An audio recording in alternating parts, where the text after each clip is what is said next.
ಅಲೆ ಸೃಷ್ಟಿ, ಜೀವಂತ, ಸಮುದ್ರ ಲಯ, ಧೀಮಂತ. ಈ ಒಂದು ಹುಟ್ಟು ಸಾವನ್ನ ಜ್ಞಾನದಲ್ಲಿ ನಾವು ಅರಿವಲ್ಲಿ ಅರ್ಥ ಮಾಡಿಕೊಳ್ಳೋದೇ ಮಹಾವಿದ್ಯೆ. ಲಲಿತಾ ಸಹಸ್ರನಾಮದಲ್ಲಿ ಒಂದೊಂದು ನಾಮನೂ ಕೂಡ ನಾವು ಆಳವಾಗಿ ಹೋದಾಗ ನಮ್ಮಲ್ಲಿ ಆ ಭಂಡಾಸುರ ಆದಿಯಾಗಿ ಎಲ್ಲ ರಾಕ್ಷಸರು ಕೂಡ ನಿರ್ಮೂಲನವಾಗುವುದು, ಒಂದೊಂದು ಹಂತದಲ್ಲೂ ಕೂಡ ಆ ಮೋಕ್ಷದ ಕಡೆಗೆ ನಾವು ಹೋಗೋದು ಗೊತ್ತಾಗುತ್ತೆ. ಯಾಕೆ ಅಂದರೆ ಪ್ರತಿಯೊಬ್ಬ ಒಂದು ಸೃಷ್ಟಿನಲ್ಲಿ, ಅದರಲ್ಲೂ ಪ್ರತಿಯೊಬ್ಬ ಮನುಷ್ಯನು ಬಂಡ್ಲ್ ಆಫ್ ಎನರ್ಜಿ. ಅವಳನ್ನ ಕಲಾವತಿ ಅಂತೀವಿ. 64 ಕಲೆಗಳು ಕೂಡ ನಮ್ಮೊಳಗೂ ಇದೆ, ಎಲ್ಲದರೊಳಗೂ ಇದೆ. 64 ಕಲೆ ಸಮೂಹ, 360 ಕಿರಣಗಳಿದೆ ನಮ್ಮಲ್ಲಿ. ಪ್ರತಿ ಡಿಜಿಟು ಕೂಡ ಅಶಕ್ತಿಯುತವಾದ ಕಲೆ ನಮ್ಮಲ್ಲಿ. ಇದೆಲ್ಲ ಸೇರಿ ಇಂಟಿಗ್ರೇಟೆಡ್ ಹೋಲ್ ಈಸ್ ರಿಯಲ್ ವಿ. ನಾವು ಅದು ದೇವಿನ ಕಲಾವತಿ ಅಂದಾಗ, ಅಮ್ಮ ನನ್ನಲ್ಲಿರುವ ಕಲೆಗಳೆಲ್ಲವೂ ನೀನೇ ತಾಯಿ ಕಲಾವತಿ. ಕಲೆಗಳ ಒಂದು ಆತ್ಮ ಅವಳು, ಕಲಾ ಆಲಾಪ ಅವಳು, ಕಲೆಯೊಳಗಿನ ಸಾರ ಸ್ವರ ಅವಳು. ಥ್ರಾಬಿಂಗ್ ಎನರ್ಜಿ ಇನ್ ದಟ್ ರೇ ಆರ್ ಡಿಜಿಟ್ ಕಲಾಲಾಪ. ಇದನ್ನೆಲ್ಲ ಅನುಭವಿಸ್ಬೇಕಾದ್ರೆ ನಮ್ಮ ದೇಹ ರೆಡಿ ಇರಬೇಕು, ಮನಸ್ಸು ರೆಡಿ ಇರಬೇಕು. ಈ ಕೃಷ್ಣ ಪಕ್ಷ, ಶುಕ್ಲ ಪಕ್ಷದಲ್ಲಿ ಪಾಡ್ಯದಿಂದ ಹುಣ್ಣಿಮೆವರೆಗೆ ಅಥವಾ ಪಾಡ್ಯದಿಂದ ಅಮಾವಾಸ್ಯೆಯವರೆಗೆ ಯಾವುದು ದಿನದಲ್ಲಿ ಆ ಕಳೆ ಜಾಸ್ತಿ ಇರುತ್ತೆ, ಯಾವುದರಿಂದ ನಮ್ಮಲ್ಲಿ ಯಾವ್ಯಾವ ಕಲೆಗಳು ಯಾವ್ಯಾವುದಕ್ಕೆ. ನೀವು ದೇವಿಯ ಖಡ್ಗಮಾಲಾ ಸ್ತೋತ್ರದಲ್ಲಿ ಆ ನಿತ್ಯೆಯರ ನಾಮಗಳನ್ನು ನೋಡಿದಾಗ 15 ನಿತ್ಯೆಯರು, ಕೃಷ್ಣ ಪಕ್ಷದ ಶುಕ್ಲ ಪಕ್ಷದ ನಿತ್ಯೆಯರನ್ನು 15 ಜನನ ನಾವು ಸೇವೆ ಮಾಡಿದಾಗ ನಮಗೆ ಗೊತ್ತಾಗುತ್ತೆ.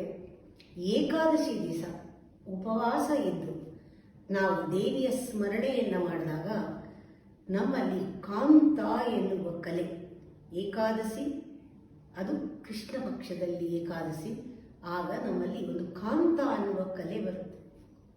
ಆ ಕಲೆ ಕಾಮರೂಪ, ಕಮಿನಿ ರೂಪ, ಕಾಮ್ಯ ಕಲೆ ಅದು. ಅವಳು ಕಮನೀಯ ಸ್ವರೂಪವಾಗಿ ನಮ್ಮಲ್ಲಿ ಗೋಚರವಾಗ್ತಾಳೆ. ಅಂಥ ತೇಜಸ್ಸಿನ ಕಲೆ ಅದು. ಕಲಾವತಿ, ಕಲಾಲಾಪ, ಕಾಂತ.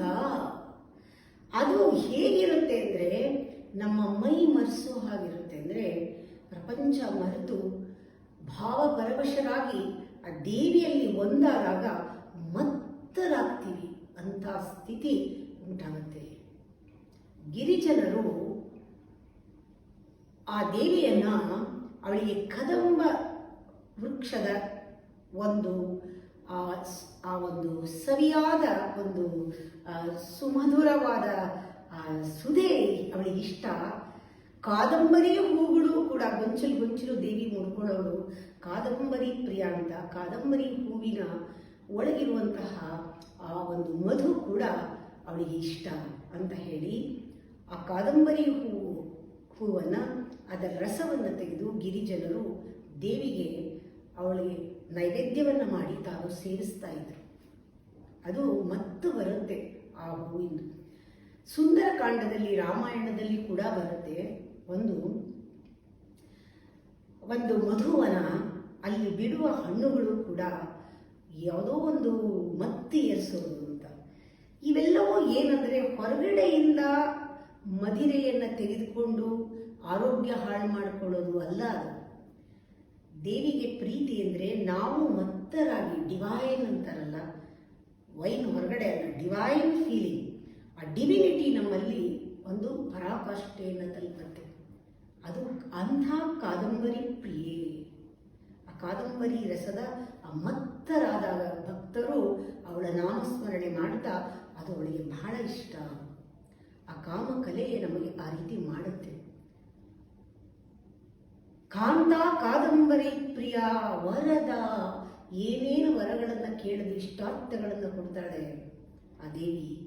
ವರದ ವಾಮನಯನ, ಅವಳ ಎಡಗಡೆ ಕಣ್ಣು ವಾಮನಯನ ಅಂತ ಎಡಭಾಗದ ಕಣ್ಣು. ಇದು ಹಿಂದೆ ಇರೋ ನಾಮನ ರೆಫರ್ ಮಾಡುತ್ತೆ, ಲಂಪಟ ಲಕುಲೇಶ್ವರಿ ಅನ್ನೋದು. ಅದು ಇನ್ನೊಂದು ರಾಮ ರಮಣ ಲಂಪಟ ಅಂತ. ಆ ಲಂಪಟ ಅನ್ನೋದು ಲಂ ಅನ್ನೋದು ಪೃಥ್ವಿ ತತ್ವದ ಮಂತ್ರ. ಪಟ ಅಂದರೆ ಅದು ಆವರಣ, ಅಂದರೆ ಆವರಿಸ್ಕೊಂಡಿದೆ ಅಂತ, ಅವಿದ್ಯೆ ಆವರಿಸ್ಕೊಂಡಿದೆ ಅಂತ. ಅದು ಆ ಭಕ್ತರಲ್ಲಿ ಏನು ಮಾಯೆ ಬಂದ್ಬಿಡುತ್ತೆ ಅಂದರೆ ಮಹೇಶ್ವರನು ಮಾಯಾವಿ ಎನ್ನುವ ಮಾಯೆ ಬರುತ್ತೆ. ಎಷ್ಟೋ ಸತಿ ಕೃಷ್ಣನ ನೋಡಿ ಮೋಹಿಸ್ತಾರಲ್ಲ, ಅವರಿಗೆ ಕೃಷ್ಣ ಏನು ಮರಳು ಮಾಡಿಬಿಟ್ಟಿದ್ದಾನೆ ನನ್ನನ್ನು ಅಂತ ಅನ್ಸುತ್ತಲ್ಲ, ಹಾಗೆ ಅವಳು ಮಹೇಶ್ವರನೇ ಮಾಯಾವಿ ಆಗ್ಬಿಟ್ಟಿದ್ದಾನೆ ಅನ್ನುವ ಹಾಗೆ ಅಂತಾರೆ. ಆ ಕಣ್ಣಲ್ಲಿ ಎಡ ಕಣ್ಣಲ್ಲಿ ನೋಡಿದಾಗ ಏನಿದು ವಾಮಾಚಾರವ ನಾವು ಮಾಡ್ತಿರೋದು, ಅವನು ನನಗೆ ಇಷ್ಟೊಂದು ಪ್ರೀತಿನ, ಅವಳು ಅಷ್ಟೊಂದು ಪ್ರೀತಿನ, ಆ ಥರ ಒಳಗಡೆ ಒಂಥರ ಆ ಒಂದು ಉಕ್ಕಿ ಬಂದ ಆ ಪ್ರೇಮ, ಆ ಭಾವ ಬರುತ್ತೆ ಆ ಕಾಮಕಲೆಯಿಂದ. ಅವಳಲ್ಲಿ ಮೋಹ ಉಂಟಾಗುತ್ತೆ. ಅದನ್ನು ವಾಮನಯನ ವಾರುಣಿ, ನೋಡಿ ವಾರುಣಿ ವಿದ್ಯೆ ಅಂತ ಹೇಳ್ತಾರೆ ಇದಕ್ಕೆ. ವಾರುಣಿ ಅಂದರೆ ವರುಣನ ತತ್ವ ಇದು. ವರುಣನಾಡಿ ಅಂತ ನಮ್ಮಲ್ಲಿದೆ ಒಂದು, ವಾರುಣಿ ಅಂತ ಹೇಳ್ತೀವಿ, ವರುಣನಾಡಿ ಅಂತ. ಇದು ಖರ್ಜೂರದ ರಸ ಕುಡಿದ್ರೆ ಹೇಗಿರುತ್ತೆ, ದೇವಿಗೆ ತುಂಬ ಪ್ರೀತಿ, ಅದರ ಅಭಿಷೇಕ ಮಾಡ್ತಾರೆ. ಖರ್ಜೂರದ ರಸ ಅಂತ ವಾರುಣಿ ಅಂತ ಹೇಳಿದ್ರೆ ಅದಷ್ಟು ಸ್ವೀಟಾಗಿ ಎಷ್ಟು ಮಧುರವಾಗಿರುತ್ತೆ ಅಂತ. ಆ ಒಳಗಡೆ ಎಲ್ಲವೂ ಒಳಗಡೆ ಅಂತರ್ಯಾಗವೇ. ವಾರುಣಿ ಅಂತ ಹೇಳಿದ್ರೆ ವಾಯುವಿನ ಒಂದು ಚಾನಲ್ ಅದು. ನಮ್ಮಲ್ಲಿ ಅಂತರ್ದಶಾರ ಬಹಿರ್ದಶಾರದಲ್ಲಿ ದೇವಿಯನ್ನ ದಶವಿಧ ಅಗ್ನಿಗಳು, ದಶವಿಧ ವಾಯುಗಳು, ಇದೆರಡರ ಸಂಯೋಗದಿಂದ ನಮ್ಮಲ್ಲಿ ಒಂದು ರೀತಿಯ ಗ್ರಂಥಿ ವೇದನೆ ಆಗುತ್ತೆ. ದಶವಿಧ ಪ್ರಾಣಗಳು ನಿಮಗೆ ಗೊತ್ತಿದೆ, ದಶವಿಧ ಪ್ರಾಣಗಳು ನಿಮಗೆ ಗೊತ್ತಿದೆ. ಯಾವುದು? ವಾಯುವಿನಲ್ಲಿ ಪ್ರಾಣ, ಅಪಾನ, ಪ್ರಾಣ, ಸಮಾನ, ಉದಾನ, ಯಾನ, 5. ಉಪಪ್ರಾಣಗಳು ಅಷ್ಟೇ, ನಾಗ, ಕೂರ್ಮ, ಆಮೇಲೆ ಕೃಕರ, ಆಮೇಲೆ ದೇವದತ್ತ, ಧನಂಜಯ, ಈ 5 ಉಪಪ್ರಾಣಗಳು. ಈ ಪ್ರಾಣಗಳು ಉಪಪ್ರಾಣಗಳಿಂದಲೇ ನಮ್ಮ ಇಂದ್ರಿಯಗಳು ಕೆಲಸ ಮಾಡ್ತಿರೋದು. ಜೊತೆಗೆ ಈ ಗಾಳಿ ಅಂದಾಗ ನಮಗೆ ಸೀನು ಬರೋದಾಗಲಿ, ಅಥವಾ ಕೆಮ್ಮು ಬರೋದಾಗಲಿ, ನಮಗೆ ತೇಗು ಬರೋದಾಗಲಿ, ಆಕಳಿಕೆ ಬರುತ್ತಲ್ಲ, ಆಕಳಿಕೆ ಬರೋದಾಗಲಿ, ವಾಂತಿ ಆಗೋದಾಗಲಿ, ಎಲ್ಲವೂ ಪ್ರಾಣದ ಒಂದು ಕ್ರಿಯೆ ಇದು. ಅದರಿಂದ ಆಗುತ್ತೆ. ಉಪಪ್ರಾಣಗಳು ಇದಕ್ಕೆಲ್ಲ ಕೆಲಸ ಮಾಡುತ್ತೆ ಅಂತ ಹೇಳ್ತಾರೆ. ಈ ಪ್ರಾಣಗಳು ಮತ್ತೆ ಇದರಲ್ಲಿ ಹೆಚ್ಚು ಕಮ್ಮಿ ಆದಾಗ ಪಿತ್ತ ಆಗುತ್ತೆ, ವಾತ ಆಗುತ್ತೆ. ಇವೆಲ್ಲವೂ ನಮ್ಮ ದೇಹದ ಒಂದು ಅಸ್ವಸ್ಥ್ಯಾಗ ಆಗುತ್ತೆ, ವ್ಯವಸ್ಥೆ ತಪ್ಪೋಗುತ್ತೆ. ಅದರಿಂದ ನಾವು ಅದನ್ನೆರಡನ್ನೂ ಯಾವಾಗಲೂ ಸಂಯೋಗದಲ್ಲಿ ಒಂದಕ್ಕೊಂದಕ್ಕೆ ಅಗ್ನಿ ಮತ್ತು ವಾತ ಪೂರಕವಾಗಿರೋದಕ್ಕೆ ನಾವು ದೇವಿಯನ್ನ 10 ಕಲೆಗಳಲ್ಲಿ ಧ್ಯಾನ ಮಾಡ್ತೀವಿ. ಅಂತರ್ದಶಾರ ಬಹಿರ್ದಶಾರದಲ್ಲಿ 10 ಅಗ್ನಿ ಯಾವ್ಯಾವುದು, ದಶವಿಧ ಅಗ್ನಿ ಯಾವುದು, ಯಾವ ರೀತಿ 10 ಅಗ್ನಿಗಳು ಅಂದರೆ ನಮ್ಮಲ್ಲಿ ರೇಚಕ, ಪಾಚಕ, ಈ 4 ರೇಚಕ, ಪಾಚಕ, ಶೋಷಕ. ರೇಚಕ, ಪಾಚಕ, ಶೋಷಕ ಮತ್ತು ಅಲ್ಲಿ ಒಂದು ವಿಜೃಂಭಕ, ಈ 4. ಅದಾದ್ಮೇಲೆ 3 ಒಟ್ಟಿಗೆ ಬರುತ್ತೆ. ನಮ್ಮಲ್ಲಿ ಒಂದು ಕ್ರೋಧಕ, ಆಮೇಲೆ ಉನ್ಮಾದಕ, ಉದ್ರಾವಕ, ಈ ತರ 10 ಅಗ್ನಿಗಳಿವೆ ನಮ್ಮಲ್ಲಿ. ಆಮೇಲೆ ಇದು ಒಂದು ಮೋಹಕ, ಇದು ಕೂಡ ಅಗ್ನಿ. ಮೋಹಕ ಅಗ್ನಿ, ಪಾಚಕ ಅಗ್ನಿ, ಅಗ್ನಿಗಳೆಲ್ಲ ನಮ್ಮಲ್ಲಿ ಆ ವಾಯುವಿಗೆ ಕರೆಕ್ಟಾಗಿ ಕೆಲಸ ಮಾಡಿದಾಗ ಬ್ಯಾಲೆನ್ಸ್ ಆಗುತ್ತೆ. ವಾರುಣಿ ವಿದ್ಯೆಯಲ್ಲಿ ಇವೆಲ್ಲವೂ ಡೀಟೇಲ್ ಆಗಿ ಬರುತ್ತೆ. ಇಲ್ಲಿ ವಾರುಣಿ ಮದ ವಿಹ್ವಲ, ವಿಶ್ವಾಧಿಕಾರ, ವಿಶ್ವಕ್ಕೂ ಅಧಿಕಳು ಅವಳು. ಅವಳನ್ನ ಯಾವಾಗಲೂ ಆವಾಗ ಸೂಪರ್ಲೆಟಿವ್, ಸೂಪರ್ ಅದನ್ನು ಹೇಳಿ ಇದು ಇಲ್ಲ, ಇಷ್ಟೇ ಅಲ್ಲ, ಅವಳು ಇದೆಲ್ಲ ಮಾಡ್ತಿದ್ದಾಳೆ, ಇದಕ್ಕಿಂತ ಎತ್ತರದವಳು ವಿಶ್ವಾಧಿಕ ವೇದವೇದ್ಯ. ವೇದಗಳಿಂದಲೇ ನಾವು ಅರ್ಥ ಮಾಡ್ಕೊಳ್ಳೋಕೆ ಸಾಧ್ಯ ಇದನ್ನೆಲ್ಲನೂ. ವೇದ ಜನನಿ ಅಂತಲೂ ನಾವು ಕಳ್ಕೊಬೇಕು. ವೇದವೇದ್ಯ, ವೇದ ಜನನಿ. ವೇದವೇದ್ಯ ಅಂದರೆ ಪುಸ್ತಕ ಓದ್ಬಿಟ್ಟು ವೇದಗಳು ಋಗ್ವೇದ, ಯಜುರ್ವೇದ, ಸಾಮವೇದ, ಅಥರ್ವವೇದನ ಅರ್ಥ ಮಾಡ್ಕೊಳ್ಳೋದಲ್ಲ. ಇದು ಮೂಲ, ವೇದದ ಮೂಲ ಯಾವುದು? ಅಕ್ಷರಗಳೆಲ್ಲವೂ ಕೂಡ ನಮ್ಮಲ್ಲೇ ವೇದದ ಮೂಲ ಇದೆ. ನಮ್ಮ ವಿಶುದ್ಧಿ ಚಕ್ರದಲ್ಲಿ ಎಲ್ಲ ಸ್ವರಗಳು ಇದೆ, ಆ ಇಂದ ಆಹವರೆಗೂ. ಇಲ್ಲಿ ಅದು 16 ಅಕ್ಷರ ಆದಮೇಲೆ ಇಲ್ಲಿ 12 ಅಕ್ಷರಗಳಿವೆ. ಕಾಕ ಗ ಜ್ಞ ಚ ಛ ಜ ಝ. ಇಲ್ಲಿ 10 ಅಕ್ಷರಗಳಿವೆ. ಇಲ್ಲಿ 6 ಅಕ್ಷರ ಇದೆ, 4 ಅಕ್ಷರ ಇದೆ. ಅಕ್ಷರಗಳು ಎಲ್ಲವೂ ನಮ್ಮಲ್ಲೇ ಉಗಮವಾಗಿರುವುದು. ವೇದಕ್ಕೂ ಮೂಲ ನಮ್ಮಲ್ಲಿರುವ ಸ್ವರ, ವ್ಯಂಜನ, ಯೋಗವಾಹಕ ಅಕ್ಷರಗಳು. ಅದರಿಂದ ಮೂಲ ನಮ್ಮಲ್ಲೇ ಇರೋದರಿಂದ ಅವಳನ್ನ ನಾವು ಅದರಿಂದನೇ ಅರ್ಥ ಮಾಡ್ಕೊಳ್ಳೋಕ್ಕೆ ಸಾಧ್ಯ. ಆ ಮಂತ್ರಗಳೆಲ್ಲವೂ ಅದರಿಂದನೇ ಬಂದಿರುವುದು. ನಮ್ಮಿಂದನೇ ಅದು ಶುರು ಆಗಬೇಕು. ವಿಧಾತ್ರಿ ವೇದ ಜನನಿ ಅಂತ ಹೇಳ್ತೀವಿ. ವೇದಕ್ಕೂ ಜನನಿ ಅವಳು. ವಿಧಾತ್ರಿ ವೇದ ಜನನಿ. ವಿಷ್ಣು ಮಾಯಾ ವಿಲಾಸಿನಿ. ವಿಧಾತ್ರಿ ಎಂದಾಗ ನಾನು ವಾರುಣಿ ವಿದ್ಯೆಯಲ್ಲಿ ಹೇಳಿದೆ, ನಿಮಗೆ ವಾಯು ಆಗ್ಬೋದು, ಅಥವಾ ನಮ್ಮಲ್ಲಿ ವಾತ ಆಗ್ಬೋದು, ಪಿತ್ತ ಆಗ್ಬೋದು. ಇದನ್ನೆಲ್ಲ ದೇವಿ ಯಾವ ರೀತಿ ಪ್ರಕೃತಿ ರೂಪದಲ್ಲಿ ನಮ್ಮನ್ನು ಕಾಪಾಡ್ತಾರೆ ಅಂದರೆ, ಧಾತ್ರಿ ಅಂತಂದರೆ ಕಾಪಾಡೋಳು, ರಕ್ಷಿಸೋಳು, ಪೋಷಿಸೋಳು. ಪೋಷಕರು, ದಾದಿ ಅನ್ನೋದು ಅದರಿಂದನೇ ಬಂದಿದೆ ಅನಿಸುತ್ತೆ. ಅವಳು ಪೋಷಣೆ ಮಾಡೋಳು. ಇಲ್ಲಿ ದೇವಿಯನ್ನ ಅಷ್ಟ ಬಿಲ್ವದಲ್ಲಿ ಪೂಜೆ ಮಾಡುವಾಗ ಆ ಬಿಲ್ವದಲ್ಲಿ ಆ ಧಾತ್ರಿಯನ್ನು ಸೇರಿಸ್ತೀವಿ. ಧಾತ್ರಿ ಅಂದರೆ ಆಮ್ಲ, ಇದು ನಲ್ಲಿಕಾಯಿ.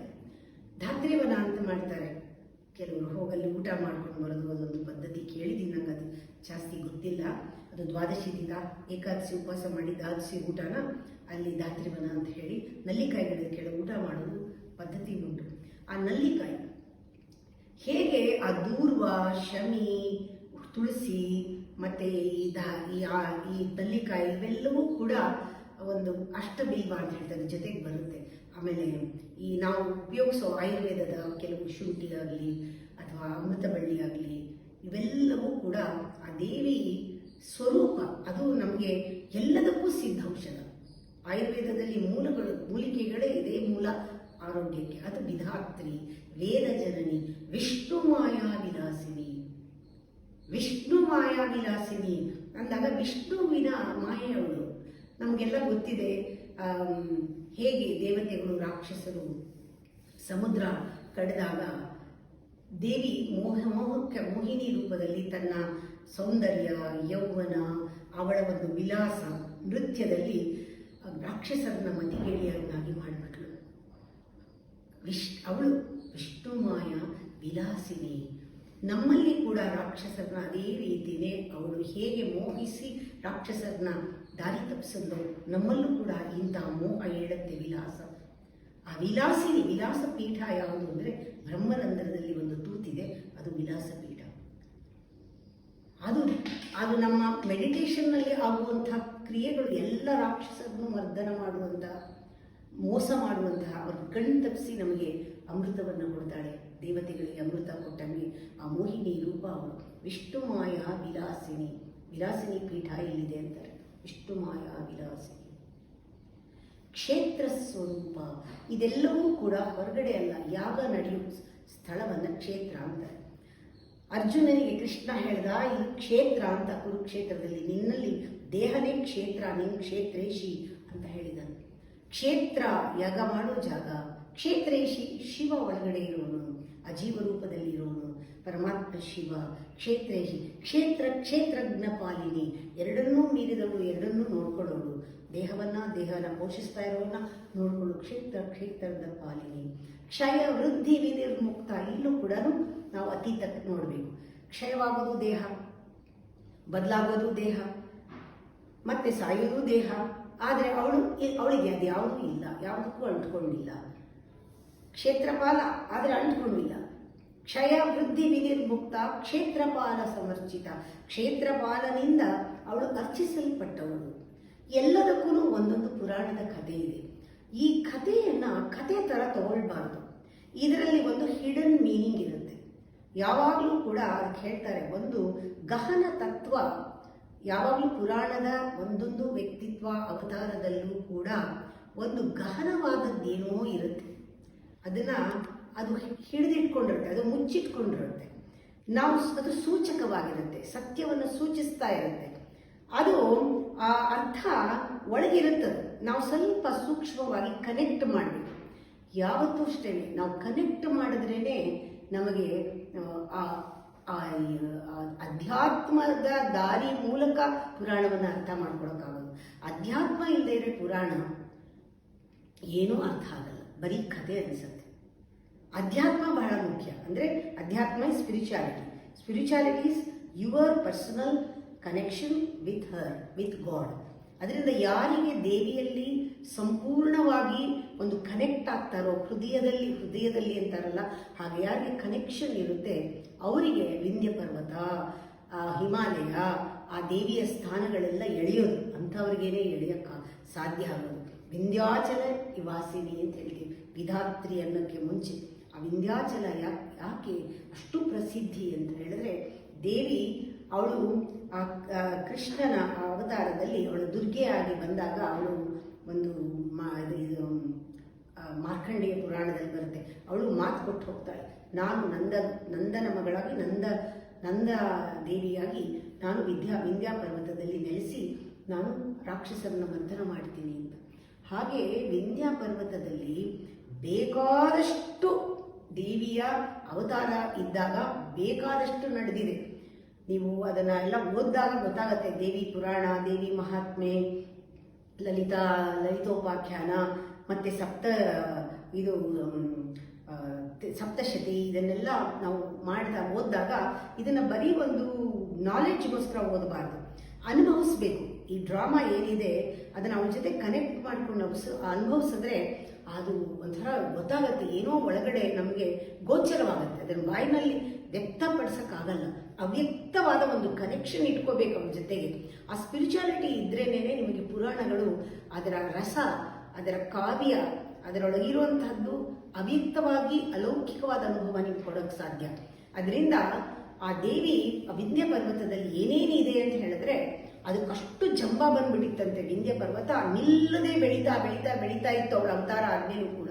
ಅಂದ್ರೆ ಅಷ್ಟು ನಡೆದಿದೆ ಅಲ್ಲಿ ವಿಂಧ್ಯ ಪರ್ವತದಲ್ಲಿ. ಈ ಡೆಲ್ಲಿಯಿಂದ ಹೋಗುವಾಗ ಬರುತ್ತೆ ದೊಡ್ಡ ದೊಡ್ಡ ಶ್ರೇಣಿಗಳು, ಪರ್ವತ ಶ್ರೇಣಿಗಳು.